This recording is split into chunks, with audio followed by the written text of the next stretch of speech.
चाबी किधर है? हाँ इधर ले आओ, आओ लाओ, इंटरेक्ट करते हैं आपको, इधर खड़ा करें,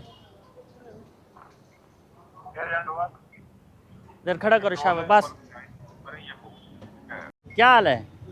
ये हेलमेट बाजू में डाला हो जबकि सर पे रखा जाता है। दुकान पे जाना लूट। ये दुकान तो नहीं है, मेन रोड पे आप चल रहे हैं, गिर जाए, चोट लग जाए, आंख निकल जाए, दांत टूट जाए। मैं तकरीबन काफी देर से दुकान जी। और इधर बगल में नहीं रखना है, इसको सर पे रखना है। इसकी बुक है आपके पास? मोटरसाइकिल अपना है? बुक दिखाएं, आईडी कार्ड दिखाएं। आईडी कार्ड पास किया। हाँ दिखा दें। आईडी कार्ड नहीं चला। इसको खड़ा करो, इधर ही नीचे उतर जाए इससे।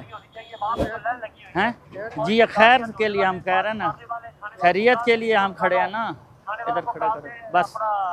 जब एक बंदा आता है ना वायलेशन कर रहा होता है तो उसको तो हमने पूछना है ना, हम ट्रैफिक वाले हैं, आप गलती पे, आप रॉन्ग वे पे आए हैं। जी राजेश सर, आज मैं बताता हूँ।